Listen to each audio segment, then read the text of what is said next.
Bienvenidos a este programa especial Diálogos, cómo mejorar la sociedad a través de las inversiones financieras, en el que vamos a debatir sobre cómo invertir de forma responsable. O lo que es lo mismo, las empresas no invierten solo para buscar rentabilidad financiera, sino que también ponen el foco en la rentabilidad social. ¿Con qué objetivo? Quieren devolver parte de sus ingresos a la sociedad que les ayudó a generarlos. Y lo vamos a abordar desde dos perspectivas, desde el mundo de la industria financiera, las compañías que fabrican y venden productos de inversión, y desde el mundo social y académico, expertos que ayudan a las empresas a invertir mejor su dinero y que generan conocimientos e investigación. Un tema de rabiosa actualidad que tiene sus luces, pero también sus sombras, y que esta noche vamos a desgranar. Arrancamos.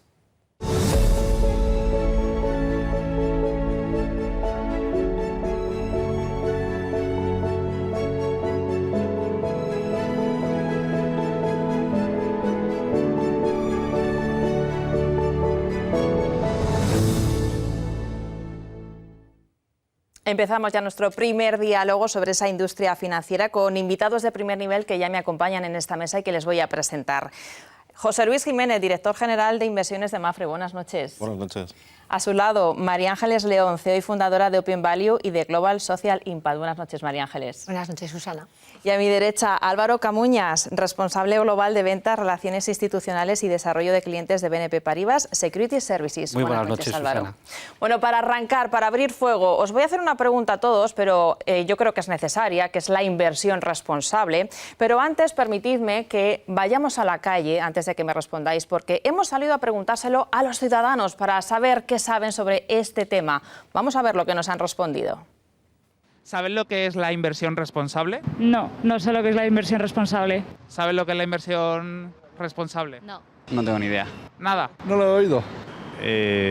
No, así dicho, no. No. Bueno, pues supongo que será invertir, no hacer el tonto mientras cuando inviertes, no lo sé. Bueno, mucha idea no tienen, ¿verdad? Yo creo que era necesario hacer este tipo de programa. No sé si estáis sorprendidos con las preguntas, las respuestas que habéis escuchado. Pues yo diría que no. Yo creo que esa sensación la hemos tenido todos, ¿no? No hay una definición de qué es la inversión responsable. Y de hecho en Europa hemos tardado años en definir lo que es una taxonomía, ¿no? Definir estas cosas de una manera correcta. Entonces yo creo que esa sensación también se ha trasladado a la calle. ¿Pero falta información o falta concienciación? ¿Qué pensáis? Yo creo que falta sobre todo concienciación. O sea, porque yo creo que a nivel de los mercados sí existe esa información, las distintas entidades que participan en la industria financiera sí son conscientes y en los últimos años se han desarrollado muchísimos programas a tal efecto, pero es verdad que trasladar eso a la sociedad, y probablemente María Ángeles, que está muchísimo más cerca que nosotros, nos lo puede comentar, es un tema que al final está tardando en llegar. Sí, un poco lo que tú decías, información sí falta, porque lo vemos, es que dicen que no saben lo que es, no es que interpretan mal o dicen otra cosa. Entonces, en el mercado financiero es verdad que estamos muy acostumbrados ya, y además, como ha dicho José Luis, viene regulación europea que nos ha puesto a todos firmes, por si no teníamos información ya tenemos de todo, pero está claro que la gente todavía no le ha llegado y es fundamental. Ya luego te lo cuento, para que esta industria de verdad florezca, no solo nosotros tenemos que estar desarrollando servicio y producto, sino que las personas tienen que comprarlo y entenderlo. Que estéis en esa mesa no es casualidad, porque sois tres organizaciones, tanto BNP Paribas, como Mapfre, como Global Social Impact, que sois pioneros en el mundo de la inversión responsable. Yo creo que para que los espectadores lo entiendan, ¿qué os llevó a aterrizar, a arrancar eso que llamamos inversión socialmente responsable para impactar en el planeta y mejorar la vida de los demás? Pues mira, en nuestro caso concreto probablemente sea muy fácil. O sea, somos un banco europeo, pero somos también un banco de origen francés, y Francia es probablemente el país dentro de la Unión Europea que más conciencia ha tenido y ha tomado sobre todo los temas de financiación responsable, y eso nos ha llevado desde el principio pues adherirnos a los distintos principios de inversión sostenible firmados por parte de Naciones Unidas, a aprovechar también los acuerdos de París para adherirnos a nivel de inversión a la hora de reducir como mínimo en 2 grados Celsius la temperatura del planeta. O sea, todo esto yo creo que en el caso nuestro nos ha beneficiado el estar en un entorno tremendamente favorable, y al ser una organización con presencia en más de 80 países, al final lo que hemos hecho es llevar este modelo de inversión, este modelo de negocio, y extenderlo en todo el ámbito posible de actuación. ¿Y en vuestros casos? Bueno, el caso de Mapfre yo diría que empieza hace bastante tiempo, ¿no? Para ser concretos, en el año 65, cuando este tema se lleva a una Junta General y por los entonces directivos de la compañía deciden que nuestra misión no solamente es generar un beneficio a través de lo que es el seguro, sino que también lo que van buscando es volver o retroceder a la sociedad parte de ese beneficio que se ha creado, ¿no? Entonces ahí empieza en el año 65 un poco la aventura de Mapfre, cuando probablemente nadie habla de esto. Mapfre es una empresa muy social, nuestro principal accionista es una fundación. Entonces cuando la gente se asegura en Mapfre, yo creo que no solamente el ser a lo mejor un líder en el sector del seguro, sino el hecho de cómo lleva a cabo esa práctica, ¿no? Cuál es la cultura que envuelve a la organización a la hora de intentar hacer todo el tiempo lo correcto, intentar ayudar mucho más allá a la sociedad, porque al final es la sociedad la que te permite operar y generar un beneficio. María Ángeles. Pues nuestro camino es un poco diferente. A pesar de que en el grupo familiar hemos trabajado siempre en inversiones, hacíamos donaciones muy separadas de la inversión durante muchos años. Y alrededor de 2004-2006 nos dimos cuenta que todo el trabajo filantrópico que habíamos hecho no había generado desarrollo, sino dependencia en la mayor parte de los proyectos, ¿no? Y empezamos a buscar otras herramientas que generaran ese desarrollo que estábamos buscando, ¿no? Y ahí fue cuando nos dimos cuenta que la inversión, el emprendimiento, los préstamos, las microfinanzas entonces, eran herramientas que habían ayudado al primer mundo a enriquecerse más, y eran las mismas que iban a ayudar a los países en desarrollo a desarrollarse, ¿no? Y a los colectivos vulnerables a poder incorporarse a la economía más desarrollada. Y a partir de ahí decidimos abrir un fondo de impacto social y demostrarnos a nosotros mismos y a la gente que se pueden conseguir las dos cosas, ¿no? Retornos financieros y mucho impacto social. Claro, yo me imagino en vuestros departamentos arrancando esta nueva idea, este nuevo concepto, y de repente, ¿quién decide qué es hacer lo correcto? Porque claro, tú quieres invertir con tu cartera de clientes en empresas que ayuden a mejorar la sociedad y quieres hacer lo correcto, pero es algo muy subjetivo. ¿Quién dice qué es hacer el bien? ¿Cómo hacerlo, no? Pues mira, si quieres que te ponga un ejemplo de hace más de 2500 años, Platón, en los diálogos con Hipias, cuando empiezan a hablar sobre la belleza, pues se tiran toda la obra discutiendo qué es la belleza y prácticamente llegan a la conclusión que es imposible definir qué es la belleza. Pero todos sabemos más o menos qué es bello, aunque luego no sabemos muy bien bajar al nivel de detalle. Yo creo que en esta actividad es muy similar. Tú tienes que tener claro que lo que estás haciendo de alguna manera es lo correcto. En nuestro caso, cuando Mapfre lanza un fondo que lo que intenta es invertir en empresas que promueven la inclusión de la discapacidad dentro de la fuerza laboral, pues nosotros nos sentimos que estamos haciendo lo correcto. En la medida que apoyemos a esas empresas, probablemente van a contratar a más trabajadores que a lo mejor tienen cierta discapacidad. Todos la tenemos, pero aquí hablamos de cierta discapacidad. Para Mapfre la discapacidad es un objetivo, casi me atrevo a decir, estratégico, que el presidente Antonio Huertas reporta al Consejo de manera trimestral. Entonces esa es la cultura que una organización puede tener, y si uno ve el mundo bajo ese prisma, intenta hacer cosas que puedan ayudar a los demás en su actividad normal. Te voy a poner un ejemplo muy concreto. El año pasado, además José Luis se acuerda perfectamente, en mitad de la pandemia hubo una serie de entidades financieras que lanzaron unos fondos, o bien de aspectos médicos o de aspectos sociales, para ayudar a todos aquellos que en esos momentos estaban sufriendo más. Y tanto Mapfre como otra entidad aseguradora como Mutua nos contactaron. ¿Cómo podemos contribuir? No cobrar. Y al final eso es bueno.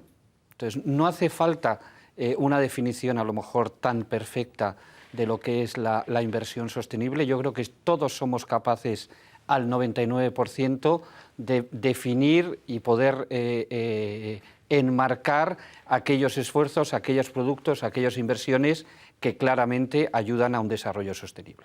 Vamos a cambiar de tercio porque a veces la inversión responsable se confunde con lavado de imagen o ecopostureo, que yo me imagino que a vosotros os ha pasado muchas veces que habéis tenido que dar explicaciones. Bueno, ¿cómo saber, por ejemplo, que la compañía vive de forma honesta esa responsabilidad social de su inversión y no la utiliza como estrategia de marketing? Bueno, pues primero nuestro compañero Adrián Naranjo tiene más datos que nos va a contar. Adelante, Adrián. Quédense con este dato, Susana. El 56% de los españoles considera que cada vez más marcas fingen preocuparse por el medio ambiente. Ante esto nos preguntamos, ¿compromiso real o lavado de imagen? Cuestiones que se plantean ante una palabra como es la sostenibilidad, que parece haberse convertido en el talismán de muchas empresas, y a consecuencia de esta desconfianza, como les venimos contando, casi el 60% de los encuestados de este estudio afirma no creerse del todo que sean 100% sostenibles, 100% responsables. Es un dato preocupante, ¿no? Más de la mitad de los españoles desconfía realmente que las empresas vendan esa inversión responsable, que realmente piensan que detrás pues, hay ese lavado de imagen. ¿Os ha pasado muchas veces que habéis tenido que dar esas explicaciones o os habéis encontrado con la desconfianza del cliente? Sí, porque esto se ha puesto de moda.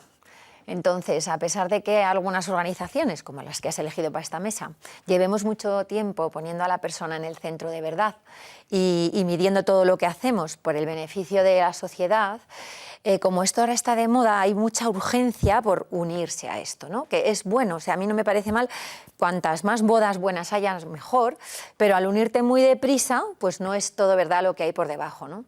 Pero es verdad que este 60% de personas, a mí me gusta siempre bajar los problemas y aterrizarlos, ¿no? ¿Cómo podemos nosotros hacer que esto sea verdad?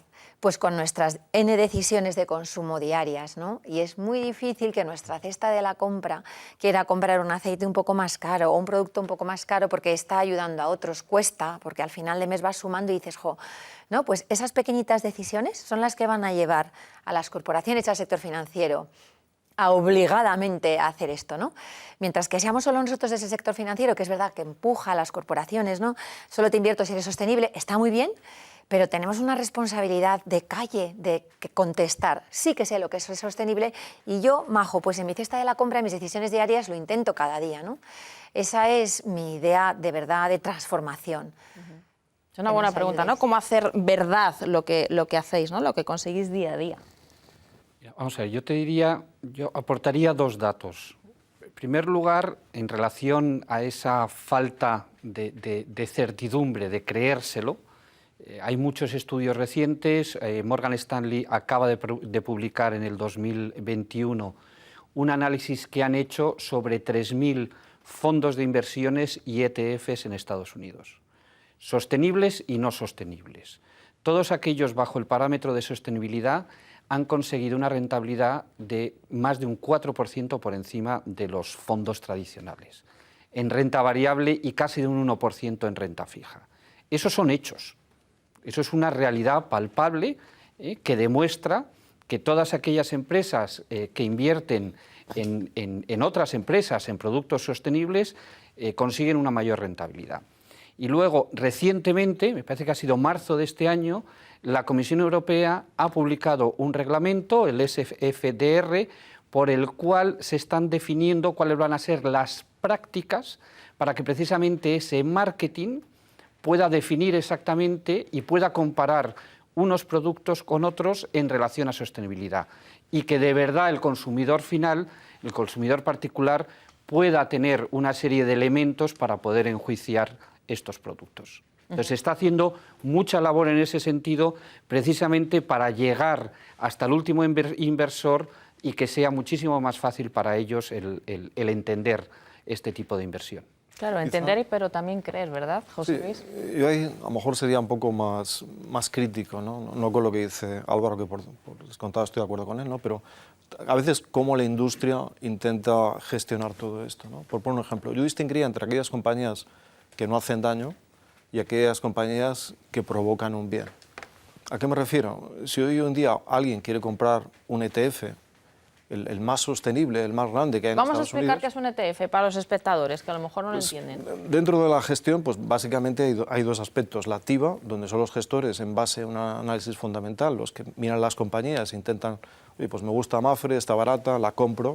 O hay otros que lo que compran son índices, que a priori parece una opción mucho más barata, y simplemente lo que hacen es replicar pues, un índice general, como puede ser el IBEX 35 o el Stoxx 50, ¿no? Entonces, cuando alguien va buscando ese tipo de inversión, que puede ser más sencillo y puede ser más barato, como pasa en Estados Unidos o pasa en Europa, las principales compañías que están ahí realmente no consumen mucho algo que no sea sostenible, no perjudican mucho el consumo de CO2 o temas de carbón, por ejemplo un Apple, un Microsoft, pero esas compañías probablemente no van a hacer la transición energética que nos hace falta. Hay que invertir en compañías donde a través de esa inversión, ese capital, ese pequeño ahorro que puede hacer una familia a la hora de invertirlo en un fondo de inversión, pues lo que puede ayudar a esas compañías es a generar una transformación y salirse a lo mejor de los combustibles fósiles hacia energías renovables o energías más limpias. Entonces, cuando uno hace la inversión, y esto es algo que todos tenemos que hacer, bien sea para la pensión o bien sea por el ahorro que hacemos a través de los fondos, lo que tiene que tener muy claro es que a la hora de invertir hay que seleccionar muy bien quién le puede ayudar a cambiar hacia un poquito mejor el mundo. No digo gran cosa, digo un poquito mejor. Entonces, para mí no vale que haya compañías que no hagan ningún tipo de daño, pero que tampoco generen ningún tipo de beneficio. Entonces, en los últimos años, y según dice el informe de Morgan Stanley, pues claro, las tecnológicas han subido mucho, pero es muy difícil que una compañía tecnológica consuma esa serie de inputs, ¿no? Bueno, pues pasamos a casos prácticos, porque muchas veces estamos hablando de teoría, pero también queremos conocer de cerca a quiénes ayudamos con nuestras inversiones. Detrás de esos productos financieros de los que estamos hablando en esta mesa hay personas con nombres y apellidos a los que les mejoramos la vida, y es el caso de la Fundación San Juan de Dios en Valladolid, que mejora la calidad de vida de las personas con discapacidad intelectual. Colabora con Mapfre, porque sus beneficiarios hacen el merchandising de la aseguradora, y además recibió el año pasado el reconocimiento Mapfre Inclusión Responsable. Y nos acompaña esta noche el gerente José Vicente Farpón y una de sus usuarias, Sandra Gavarri. Buenas noches a los dos. Buenas noches. Buenas noches. Buenas noches, José Vicente, Sandra. José Vicente, empiezo contigo. ¿Cómo impacta en vuestra labor que empresas como Mapfre colaboren con vosotros y os encarguen esa producción en vuestros talleres? Bueno, para nosotros, para entidades como la nuestra, que hay que decir que somos una entidad sin ánimo de lucro, el hecho de tener alianzas y de tener la posibilidad de que empresas cuenten con nosotros y nos ofrezcan oportunidades es muy importante. La colaboración puede venir por muchas vías. Puede ser simplemente que nos puedan encargar productos, que eso permite pues que en nuestros talleres las personas puedan desarrollar capacidades laborales para poder algún día llegar al mercado laboral. También hay empresas o compañías que directamente pueden contratar a alguna de nuestras personas que se han formado previamente. También el tema de la formación dual, la formación en las empresas, el ofrecer oportunidades a las personas con discapacidad para poder hacer prácticas laborales en las empresas. Estamos dando una vuelta para intentar bueno, pues sumar voluntades de otros empresarios que son socialmente responsables y visibilizar un poco su labor y animar a otros para que lo sean. Pues de todo eso que nos estás contando, nos acompaña esta noche también Sandra, ahí la vemos, tienes 25 años, Sandra, estudiaste FP en el colegio, espera que esto es largo, porque tu camino es largo con San Juan de Dios, estudiaste FP en el Colegio de Educación Especial con ellos, seguiste formándote luego también con ellos, trabajas en un centro especial de empleo, que es una lavandería industrial en Valladolid, y vives además en una de sus casas de esa red de viviendas que tienen. ¿Cómo te ha cambiado, cómo te ha impactado la vida ir de la mano de San Juan de Dios, Sandra? Pues me ha cambiado mucho. Mi sueño era ser independiente y lo he conseguido en las viviendas, en la residencia y en los amigos. Y ahora mismo, ¿qué es lo que haces en esa lavandería? Cuéntanos tu día a día. Pues ahora mismo yo me levanto cuando estoy de mañanas, tengo turno y me levanto, desayuno y me voy al trabajo, cojo el autobús. Y nada, pues allí en el trabajo donde estoy, pues hago temas de hospitales y hoteles. Oye, José Vicente, escuchando a Sandra, la verdad es que yo creo que os sentís muy orgullosos de la labor que hacéis con todos vuestros usuarios beneficiarios. Estamos hablando también de empresas, que son las que están detrás de toda esa ayuda o parte de esa ayuda que recibís. ¿Normalmente os apoyan empresas o falta mucho por hacer en este campo? Hombre, yo pienso que falta. La verdad es que el mundo empresarial al final es donde se produce muchos avances a nivel tecnológico y también a nivel social. Y bueno, yo creo que es un camino largo, pero yo también, si miras hacia atrás, pues ves muchísimas diferencias en relación a la actualidad, sobre todo en países, pues oye, avanzados como el nuestro, en el cual, pues oye, las personas más vulnerables, pues empiezan a tener más oportunidades ya desde hace años y a veces pues llegamos a casos de éxito, como por ejemplo es el caso de Sandra, que es una gozada, ¿no? Ver una chica joven, que bueno, que es una persona que tiene una discapacidad intelectual, pero tiene muchísimas capacidades y tiene un proyecto de vida y tiene sueños que al final los está consiguiendo en parte porque entidades como la nuestra le brindamos los apoyos, también su familia, muy importante, y obviamente también las empresas y la administración. Yo creo que es una labor conjunta de todos que al final pues, lleva a casos de éxito. Sandra, antes de despedirte, cuéntanos un sueño, que habla José Vicente de un sueño. ¿Cuál es tu sueño para dentro de 5 años? Pues, mi sueño para dentro de 5 años, pues es seguir trabajando y buscarme una casa y ser independiente yo misma. Pues lo vas a conseguir seguro, gracias a esa ayuda que tienes y que siempre te va a acompañar. Muchísimas gracias a los dos por acompañarnos esta noche. De nada. Muchas gracias. Bueno, hemos visto testimonios como el de José Vicente y el de Sandra. A lo mejor hace falta más este tipo de declaraciones, conocer más quién está detrás de esas inversiones para que al cliente le llegue de una forma más práctica qué es lo que pasa con su dinero, ¿no? Ay, sí, totalmente. Es que yo me he quedado con cada decisión de inversión que haces o cada decisión de compra estás generando empleo para muchas más Sandras. Te sale solo el querer hacer eso, ¿no? Y la lavandería donde ella trabaja es un negocio. Nosotros invertimos en lavanderías de este tipo y es rentable. Entonces, unes las dos cosas. Vamos, es que me parece maravilloso. Me parece que es cerrar el círculo, ¿no? ¿Los empleados lo conocen? Porque claro, estamos hablando siempre del cliente final, el ciudadano de pie de calle, pero a lo mejor también es importante que a nivel empresa, ¿no? De forma interna, los empleados también conozcan este tipo de acciones que hacéis. ¿Vuestros empleados lo conocen? ¿Os encargáis de que eso pase? ¿Implementáis algún tipo de fórmula? Pues mira, si quieres, te puedo contar una anécdota bastante curiosa que nos ha sucedido hace poco más de un mes. Un día, al llegar a la oficina, nosotros estamos en Majadahonda, en el hall del edificio nos encontramos una estatua de cera de un niño de 6 años durmiendo en cartones. Y claro, la primera sensación que tú te llevas es decir, ¿cómo se ha colado este niño aquí? ¿Qué hace este niño aquí? Vamos a llamar para pedir ayuda. Y luego te das cuenta que es una imagen de cera con un mensaje de la Fundación Mapfre sobre la labor que hace en Filipinas recogiendo niños de la calle para llevarlos a un orfanato para que puedan tener una vida digna, ¿no? Entonces, cuando eso es lo que tú vives dentro de la empresa, pues yo te diría que a lo mejor en Mapfre, a lo mejor el 50% de la plantilla forma parte del voluntariado Mapfre, en ayudar en estas cosas que a veces nos dice el presidente, no es cuestión de dar dinero, es cuestión de remangarse y bajar a ayudar. Y yo creo que cuando entras en ese círculo, ya es muy difícil que lo abandones, porque lo ves, es tangible, bajas al detalle, ¿no? Yo creo que si todas las empresas, a la medida de sus posibilidades, pueden ayudar a algo, yo creo que un poco mejor será el mundo, sin duda. Se nos acaba el tiempo, Álvaro, así que te voy a pedir para cerrar a cada uno de vosotros que me contéis o me digáis algún titular, algún concepto que os quedáis de los que ha salido esta noche aquí. Álvaro. Bueno, yo hay un tema que creo que es fundamental y es que esto es un proyecto de todos, no es un proyecto de unas entidades sí y de otras no, es un proyecto en el cual todos los que participamos del mundo financiero deberíamos de contribuir para conseguir un mundo mejor.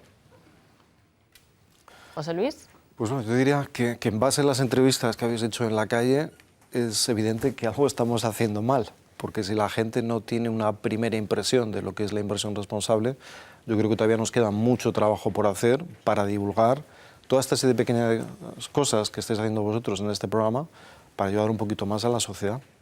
María Ángeles. Bueno, con tus pequeñas decisiones de inversión y de consumo puedes ayudar a cambiar el mundo, ¿no? No solo ser un espectador y esperar que vengan las empresas a hacer la transformación. Cada uno puede hacerlo. Pues me quedo con esos conceptos. Proyecto de todos, hacemos las cosas cada vez mejor, vamos a contarle al mundo qué hay detrás de todo esto y con esas pequeñas acciones en el día a día podemos cambiar el mundo. Gracias, José Luis Jiménez, director general de inversiones de Mapfre, María Ángeles León, CEO y fundadora de Open Value y de Global Social Impact, y Álvaro Camuñas. Gracias por acompañarnos, responsable global de ventas, relaciones institucionales y desarrollo de clientes de BNP Paribas Security Services. Gracias a todos vosotros. Nosotros continuamos con la siguiente mesa de diálogos, cómo mejorar la sociedad a través de las inversiones financieras, en la que se van a sentar aquí también expertos del mundo académico y social. Nos van a hablar sobre cómo generar conocimiento que ayude a las empresas a calcular el impacto de sus acciones o de cómo las entidades sociales sin ánimo de lucro pueden enseñar a las grandes multinacionales a invertir de forma sostenible. Si tengo una estabilidad económica y puedo permitírmelo, me gustaría algo, aunque no sea demasiado, pero algo siempre todos los meses a la gente que de verdad lo necesita. Y ayudar y poner mi granito de arena, si puedo permitírmelo, por supuesto que sí. Mi familia está muy relacionado con las ayudas sociales y siempre nos ha inculcado eso desde pequeño. Yo creo que en un futuro aportaré dinero a ese tipo de causas. Bueno, hemos tenido pleno, que los jóvenes son solidarios. Vamos a abrir diálogo ya con nuestros siguientes invitados que ya están sentados en esta mesa. Se los voy a presentar. Alberto Matellán, buenas noches, economista jefe de Mapfre Inversión. Buenas noches. Carlos Ballesteros, director de la Cátedra de Impacto Social de la Universidad Pontificia Comillas. Buenas noches, Carlos. Buenas noches, Susana. Y a mi derecha, Pablo Siegris, director en España de la Fundación Jérôme Lejeune. Buenas noches. Bueno, lo primero, para abrir fuego, ¿qué os ha parecido la respuesta unánime de los jóvenes? Sí quiero ayudar. Bueno, me parece extraordinario. O sea, y es que eso es lo que realmente hay en la persona, el querer ayudar a los demás, ¿no? Yo creo que todos hemos tenido eso en nuestra juventud y la pena es que a veces como que se pierda eso en el camino de alguna manera. A mí me parece que también se puede dar también una vuelta a eso, ¿no? Que no solo es ayudar, dar dinero, ¿no? Se puede dar la propia persona, en el fondo eso es lo más valioso, ¿no? Tú puedes ayudar, aunque no tengas ahorros, aunque no tengas rentas suficientes, se puede ayudar de muchas maneras y a mí me gustaría que eso se tenga en cuenta. ¿Están concienciados los jóvenes, creéis? Sí. Sí. Enlazando un poco con lo que decía Pablo, totalmente de acuerdo, pero además me quedaría con una cosa que ha dicho uno de ellos, creo que era el primero, que dice si me lo puedo permitir. Y realmente no es necesario, porque con todas nuestras acciones, con todos nuestros ahorros, ahora que estamos hablando de inversión, se puede ayudar, como decía Pablo, y no necesariamente dando dinero. Yo iba a decir algo parecido, en una generación que está castigada por el paro, que lo va a vivir peor que la de sus padres, etcétera, etcétera, que tengan ese tipo de valores o ese tipo de inquietudes, a mí me alucina en ese sentido, ¿no? Y me gusta y me parece una muy buena respuesta. Tenemos una mesa académica y social, fundaciones, también entidades sociales, la universidad, Mapfre. ¿Creéis que los líderes se deben de concienciar desde el colegio? Porque muchas empresas dicen, no, yo llevo en el ADN eso de ayudar, de invertir de forma responsable, pero deberíamos de ya dar esa concienciación desde el colegio para que los líderes sean los que lo llevan en el ADN y no las empresas, ¿no? Bueno, al final las empresas las hacen las personas, ¿no? O sea, quiero las decir, lideran pero las sí, personas. de alguna manera, por supuesto. O sea, yo siempre recuerdo, haciendo una comparativa con el movimiento ecologista, empezamos en el colegio, ¿no? Y ahora mis hijos tienen muy claro, y vamos, son los que me echan la bronca cada vez que me equivoco en la basura, porque les hemos ido metiendo desde pequeñitos. O sea, que por supuesto que yo creo que hay que formar personas conscientes, críticas, compasivas, etcétera, etcétera, desde que son muy pequeñitos, meterles en el ADN esto, y en la familia, por supuesto, también, no solo en los colegios. Pero yo creo que es importante esa formación desde pequeño. Total. Además de formación, yo creo, como también decía Pablo y decíamos en el vídeo, ¿no? Cuando somos jóvenes, de alguna forma lo llevamos dentro. Ese deseo de ayudar, ese deseo de mejorar el mundo. Entonces no lo perdamos, que esa formación, además de formar líderes, lleve a formar a que no perdamos esa ilusión. Y no necesariamente líderes en sentido directores empresariales, sino hay muchos líderes que no se ven dentro de las empresas, esos técnicos que mueven cosas sin ser los CEOs, y ellos pueden liderar muchas cosas, ayudar a mucha gente sin necesariamente tener un puesto relevante. Vamos a abrir una arista nueva, si me permitís, porque estamos hablando de impactar esta noche, pero también es muy importante saber para las empresas y medir ese impacto que están realizando en la sociedad. Y precisamente la Universidad de Siena, en Italia, ha desarrollado una metodología pionera. Han creado herramientas para que las empresas puedan medir ese impacto de sus fondos de inversión en los Objetivos de Desarrollo Sostenible de la Agenda 2030 de las Naciones Unidas. Y esta noche nos acompaña Roberto Di Pietra, que es director del Departamento de Empresa y Finanzas de la Universidad de Siena. Buenas noches, Roberto. Muchas gracias para hacer con vosotros en esta manera. No es la manera preferible, pero estamos conectados. El Departamento de Ciencias Empresariales y Jurídicas tiene mucha atención, mucha cura en ese sentido, en este área de investigación. Desde 5 años, con la actividad de la profesora, mi compañera Costanza Consolandi y su equipo de investigación, elaborando y desarrollando medidas de investigación, modelos para incluir en el análisis financiero no solo variables de tipo financiero y también variables de sostenibilidad. Ahora la finanza sostenible es un área de investigación muy importante, muy interesante, que tiene un desarrollo importante. Y creo que esa es una línea que tenemos que desarrollar mucho más. Proyectos que desean de trabajar en esta línea para el bien común, que es necesario.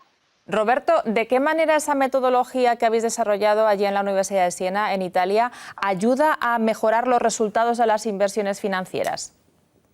Hay estudios, hay investigaciones que demuestran claramente que si tú incluyes no solo variables típicas de carácter financiero, con variables que tienen en consideración los objetivos de desarrollo sostenible que fueron lanzados de las Naciones Unidas hace 10 años, e incluimos este tipo de variables en el análisis financiero, eso tiene una relación positiva con la performance de la hacienda donde se va a invertir. Entonces, hay una relación que demuestra cómo si una empresa tiene en consideración en su estrategia, en su actividad normal, variables de este tipo, la performance es una performance positiva, muy positiva, si no incluye este tipo de variables. Entonces, es una clara demostración que no es un problema de ser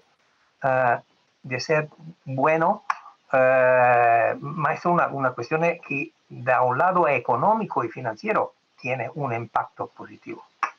Roberto Di Pietra, muy interesante. Muchas gracias por atendernos desde Siena, Italia. Y buenas noches. Buenas noches. Nos contaba Roberto, es importante, ¿no?, saber que cada euro que invertimos está teniendo ese impacto o no, porque así nos podemos rediseñar, podemos saber si el camino que estamos emprendiendo está siendo correcto o no, ¿no? Es que es lo que tenemos que hacer al final, porque al final le pasa a las empresas, pero le pasa a las entidades, ¿no?, a las instituciones de valor, vamos, del sector, tercer sector. Al final nosotros necesitamos saber si lo que estamos haciendo está llegando a las personas o no, y está cambiando vidas y está mejorando pues la calidad de vida o con la misión que tengamos, ¿no?, como entidad. Eso es esencial, porque si quitas del centro a la persona y dejas de valorar cómo estás pudiendo ayudar realmente, al final, ¿qué sentido tiene? ¿Es pura burocracia o es puro marketing, ¿no?, que es lo que pasa a veces, desgraciadamente? Había que implementar esta metodología en todas las empresas. Se suele utilizar, nos cuesta rediseñarnos, salir y entrar del camino y aprender de lo andado. Yo creo que hay, lo primero es que los jóvenes nos lo han dicho, ¿no?, que nos lo van a demandar. Si ellos van a querer invertir, también van a querer empresas que den productos y servicios que lo hagan, ¿no?, que estén comprometidos con el medio ambiente y con la sociedad y con las personas. Y yo creo que es que además el consumidor, los inversores y la regulación nos lo está obligando cada vez más. Ha salido la taxonomía europea medioambiental hace poco, viene una social dentro de nada, donde vamos a tenemos que hacer los reportes no financieros. Entonces estamos obligados ya no solamente a ser buenos, sino que también a demostrarlo, y además a demostrar que somos, de alguna manera estamos haciendo una buena labor, ¿no?, y estamos impactando. Y de hecho que en esa buena labor hay beneficio. O sea, hay estudios que demuestran que la inversión socialmente responsable, la inversión con impacto, incluso es más, a veces más rentable financieramente hablando, que la inversión que no tiene en cuenta esos criterios sociales o medioambientales. Con lo cual, sí. Y aún así cuesta. Es decir, a pesar de eso, cuesta implementarla, porque supone un cambio con respecto a la forma de trabajar previa, en algunos casos muy importante. Por eso me quedaría con dos cosas que ya hemos dicho aquí. Uno, lo que decía Pablo, ¿no?, de centrarnos mucho en la persona. Eso es fundamental, porque el propósito de las empresas y de las inversiones al final va más allá del mero resultado financiero. Y segundo, muy importante, antes hablábamos de líderes. Muchas veces en las empresas, y nosotros lo hemos visto en Mapfre, el líder que inicia una cosa de estas normalmente no es el presidente ni el CEO, normalmente es alguien que está preocupado por una circunstancia concreta, mueve esa circunstancia y a partir de ahí se va expandiendo al resto de la compañía. Entonces, en este sentido, creo que ambas cosas son importantes, pero es difícil de implementar porque supone un cambio con respecto a lo que había antes. Pero este cambio es hacer las cosas mejor. Incluso en las inversiones, siendo tremendamente frío y egoísta, si queremos invertir mejor para obtener más resultado, tenemos que conocer mejor aquello donde invertimos. Y cuando, por ejemplo, compramos acciones de una empresa, si yo conozco todo el contexto de esa empresa, tanto desde el punto de vista medioambiental, social, de gobernanza, conozco mucho más que si me limito a mirar los balances y la cuenta de resultados. Por tanto, conozco mejor dónde invierto y puedo asegurarme mejor de lo que hago. Vamos a abrir una nueva arista en esta mesa de debate de entidades sociales, también de empresas y del mundo académico, porque hay una parte de las entidades sociales que ellos saben perfectamente, porque llevan años, ¿no?, investigando y trabajando de la mano de las personas que lo necesitan, de cómo invertir de forma sostenida, ¿no?, de cómo cuando yo invierto ese dinero y cuando me retiro, que la persona se siga manteniendo, ¿no? Lo que se suele decir de no solamente dar la caña, sino también enseñar a pescar. ¿Cómo pueden las entidades sociales ayudar de esta manera a que las empresas inviertan de forma sostenida? Yo empezaría completando tu frase. No solamente es enseñar a pescar, sino pescando juntos. La forma tradicional de entender la responsabilidad social corporativa era dar la caña o a veces dar los peces. Ahora cada vez más es mejorar la cadena de valor con lo que cada uno sabe hacer. La empresa sabe de eficacia, la ONG o la entidad social sabe de necesidades sociales y de implementarlo. Si trabajamos conjuntamente, mejoraremos todos, por un lado, nuestra cadena de valor, por otro lado, la sociedad. Pero yo creo que eso es importante. Claro, no solo eso. Yo lo que veo es que al final, cuando trabajamos juntos, la experiencia es mucho más rica para todos. Y como decíamos antes, las empresas las hacen las personas. Entonces, al final, eso se ve mucho cuando se desarrollan proyectos de voluntariado, empresa, entidad del tercer sector, ¿no?, fundación, ONG, que en esos proyectos el enriquecimiento mutuo es muy grande, ¿no? Porque es verdad que a las entidades eso nos da otra visión y es muy rico, ¿no? Y no es simplemente, bueno, pues aquí llega el mecenas que me está ayudando a sostener este proyecto, que ya es mucho, ¿no? Pero es verdad que para las propias empresas el ver las personas que están trabajando en ese campo, los beneficiarios sobre todo, o sea, al final la empresa la hacen las personas, decíamos eso, ¿no? Bueno, pues las personas quieren relacionarse con personas y quieren el verdadero valor es ver cómo cambia la vida de una persona, cómo mejora su vida, cómo pues se forma, cómo crece. Nosotros, por ejemplo, en nuestro caso, en el campo de la investigación, que puede parecer un campo como más alejado del día a día, ¿no? Bueno, cada pequeño pasito, en nuestro caso, ¿no?, en lo que es la investigación de todas las patologías asociadas a la discapacidad intelectual, bueno, es verdad que está yendo directamente a la cabecera del enfermo, a pacientes muy concretos, bueno, pues donde estamos alargando su calidad de vida, donde estamos consiguiendo que tengan pues unas mejores condiciones, al final, bueno, estamos contribuyendo a su felicidad, a su bienestar. Pues precisamente la Agenda 2030 habla concretamente de esto, de cómo ayudar de forma sostenida, lo que decíamos, lo de enseñar a pescar, no solamente dar la caña. Bueno, pues lo ha incluido en uno de sus puntos. Adrián Naranjo, nuestro compañero, nos lo cuenta. Adelante. Exactamente en el punto 8, Susana, en el que se hace hincapié en promover el crecimiento económico inclusivo y sostenible con un empleo decente y para todos. Y en este sentido, las ONGs jugarían un papel fundamental, ya que se encuentran por delante de las empresas en sus modelos de gestión para enfrentar el futuro. Interesante, ¿no? No solamente las entidades sociales pueden ayudar a las empresas, sino ahora os voy a plantear la pregunta al revés. Vamos a mirar en la dirección contraria. ¿Cómo pueden las inversiones financieras mejorar a las entidades sociales? Bueno, yo lo que veo es que desde luego plantean criterios de medición de la eficiencia que a nosotros no son los que normalmente tenemos tan en cuenta, y es verdad que también nos enriquecen. O sea, esto es un enriquecimiento mutuo, ¿no? No es solo el que te dan la posibilidad de hacerlo, que eso ya es mucho, porque muchas veces hay proyectos que sin esa implicación de personas de una empresa o de determinados mecenas nunca podrías llevar a cabo, por mucho que tengas los mejores profesionales, el mejor proyecto, los mejores beneficiarios, ¿no? A mí me parece que eso es un enriquecimiento muy grande, y la mirada, la forma de gestión también nos ayuda mucho. A veces Bueno, perdón, Alberto.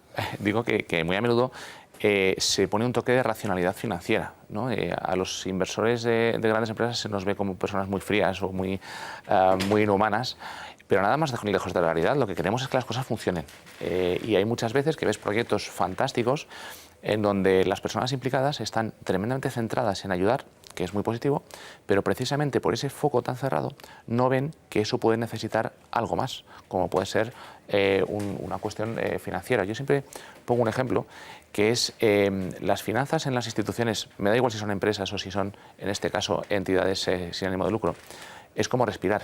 El propósito de una persona no es respirar, pero tiene que respirar para cumplir su propósito. Pues el tener unas finanzas saneadas es lo mismo.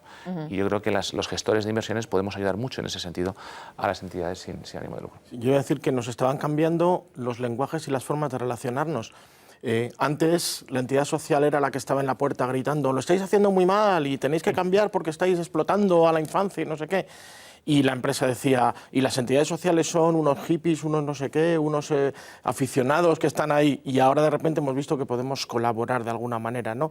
Y también tenemos que cambiar los lenguajes. De repente a la entidad social le han dicho, ya no vale solamente con que me digas te has gastado el dinero en lo que has dicho que te lo ibas a gastar cuando te lo he dado, sino que ahora empezamos a hablar del pago por resultados, empezamos a hablar de colaborar, empezamos a hablar de colaboraciones, no solo dame dinero para la acción social, sino venga, vamos a trabajar juntos en proyectos. Entonces, es verdad que es un mundo en cambio, es un mundo de contornos cada vez más difusos y que estamos todos aprendiendo, y nos está costando aprender eso. Pero... Y eso enriquece mucho, ¿eh? A mí sí que me gustaría poner el foco en esto, ¿eh? O sea, esa colaboración, o sea, el no pedir dinero simplemente, que también ahí nos ha costado, a las fundaciones o a las ONGs nos ha costado un poco hacer ese cambio, ¿no? De decir, bueno, yo solo quiero, a veces eres un poco celoso de tu proyecto, y dices, bueno, yo solo quiero que me des tu dinero y yo lo hago, ¿no? Y sin embargo, el abrirte a la colaboración con la empresa te enriquece muchísimo ese proyecto. No solamente el cuánto, sino el cómo, ¿verdad? El cómo lo voy a invertir y el cómo vamos a trabajar de la mano. Bueno, pues aquí además nos importa el quién está detrás.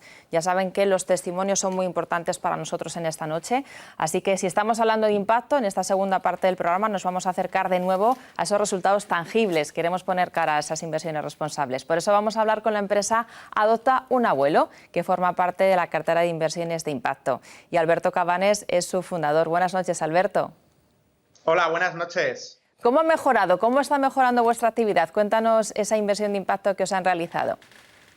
Bueno, pues yo creo que el debate que estáis planteando es al que el que tenemos muchos emprendedores sociales, ¿no? Que es que somos completamente, tenemos el impacto social en nuestras venas, pero luego sabemos que tenemos que ser sostenibles. Entonces, en esta manera, lo que Adopta un Abuelo hemos hecho, crear una empresa social que tiene por una parte una ONG y por otra parte una empresa. Entonces lo que hacemos es tener la parte social, que es lo que está orientado a nuestro resultado, pero sin olvidar que tenemos que ser sostenibles. Al final lo bonito de los proyectos sociales es que los emprendedores sociales lo vemos como un recorrido a largo plazo y un plan de vida, y es por eso que en Adopta un Abuelo pues hemos apostado por la inversión de impacto. Alberto, ¿cómo surge la idea de adoptar un abuelo? Cuéntanos, porque creo que tiene mucho que ver contigo. Sí.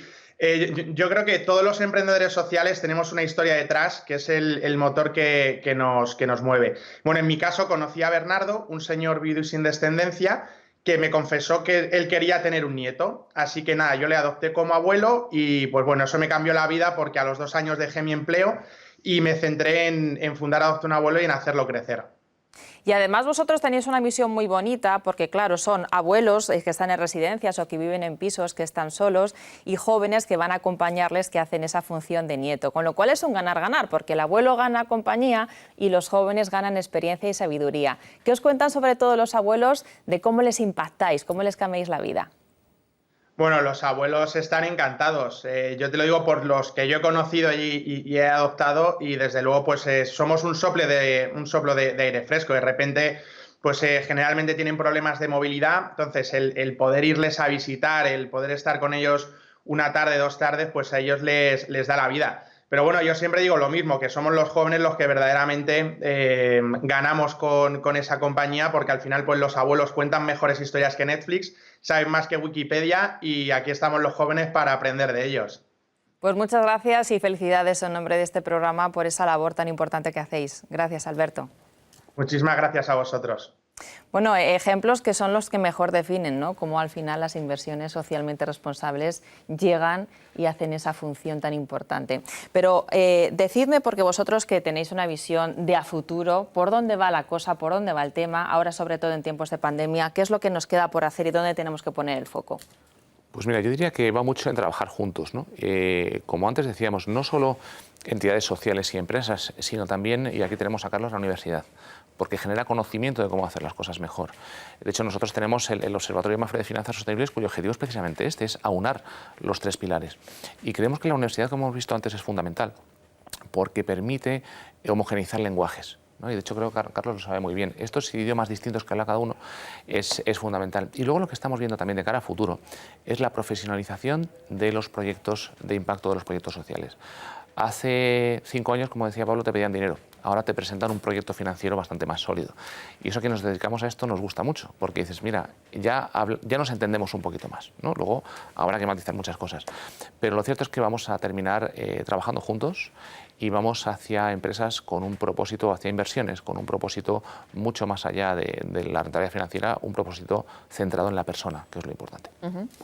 Y eso abre el campo a la formación también, no solo a la creación de conocimiento, yo creo, sino también a formar esas personas que al final van a ser directivos de empresa, pero que van a necesitar hablar con el tercer sector. Y eso hoy por hoy en los grados oficiales no está.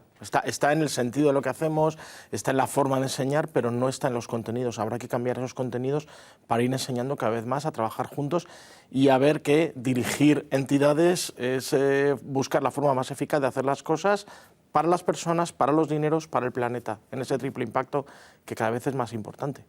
A mí me gustaría también poner de manifiesto la importancia de la relación personal. O sea, yo creo que una de las grandes, digamos, cuestiones que se han puesto de manifiesto con todo el tema de la pandemia, ¿no?, es el valor de la comunicación, de la relación, ¿no?, de que haya un encuentro personal, y eso lo hemos padecido todos, ¿no?, con tanto trabajo a distancia, tanta distancia entre nosotros, ¿no? Eso, por ejemplo, para las personas que trabajamos en el tercer sector ha sido muy dramático, porque tú necesitas el contacto con la persona, ¿no? Eso o sea, a lo mejor somos más conscientes de eso que la persona a lo mejor que está en una oficina, ¿no? Que no es que no lo sea, y yo creo que además se han hecho más conscientes ahora, ¿no? O sea, yo creo que esto lo que ha puesto de manifiesto es la importancia de la persona. O sea, yo no me basta una sesión online, ni siquiera en la formación, ¿no?, que hablaba Carlos, ¿no? O sea, al final necesitamos encontrarnos porque el encuentro es mucho más rico en esa presencialidad, en ese intercambio, ¿no?, como estamos teniendo nosotros ahora, ¿no? Esto lo podíamos haber hecho con distancia por medio y no hubiera resultado igual, ni tan fresco ni tan enriquecedor, ¿no? Pues caballeros, se nos acaba el tiempo y antes de despedirnos me gustaría que nos contarais, que nos dierais un titular, un concepto. ¿Con qué os quedáis de lo que ha salido aquí esta noche, que han salido cosas muy interesantes? Pablo, comienza. Pues yo creo que el futuro está en la persona vista como un ser completo, ¿no? Y en ese encuentro con esa persona. Esa es la clave. ¿Para vosotros? Yo me quedaría con un tema sobre la economía, ¿no? Y es que a los economistas se nos critica mucho desde muchos aspectos, y es muy popular, es muy conocido el hecho de que Aristóteles definía la economía como el cuidado de la casa y de las personas que viven en ella, que son más importantes que la casa. Para él era cuidarlas hacia la virtud. Pero lo que no es tan famoso ni tan conocido es que Aristóteles separaba esto mucho de otro concepto que para él era la crematística. La crematística, para Aristóteles, es el cuidado del dinero y los negocios. Y para él, el cuidado del dinero de los negocios, la crematística, tenía que estar siempre subordinada, supeditada al servicio de la economía, del cuidado de la casa y del cuidado de las personas. Me quedo con esto, que lo apliquemos hoy en día. Interesante, Carlos. Y yo me quedo con dos frases. Una, lo de pescar juntos, que me parece muy importante. Y la segunda es que tenemos que pasar del qué bonito es eso que haces al demostrar con hechos medibles que no es solamente bonito, sino que es impactante lo que estamos haciendo. Y eso hay que medirlo y, por lo tanto, demostrarlo. Pues me quedo con vuestras reflexiones, la de Aristóteles, lo de pescar juntos, la persona poner el foco en ella. Gracias, Alberto Matellán, economista, jefe de Mafra Inversión, Carlos Ballesteros, director de la Cátedra de Impacto Social de la Universidad Pontificia Comillas, y Pablo Sigris, director en España de la Fundación Jérôme Lejeune. Muchas gracias por acompañarnos esta noche y a todos ustedes, gracias también por estar ahí esta noche de viernes. Esperamos que se sientan un poco más cerca del mundo de la inversión responsable y de cómo las empresas pueden transformar la sociedad, porque lo están haciendo y lo van a hacer. Gracias por estar ahí, que pasen buena noche y hasta pronto.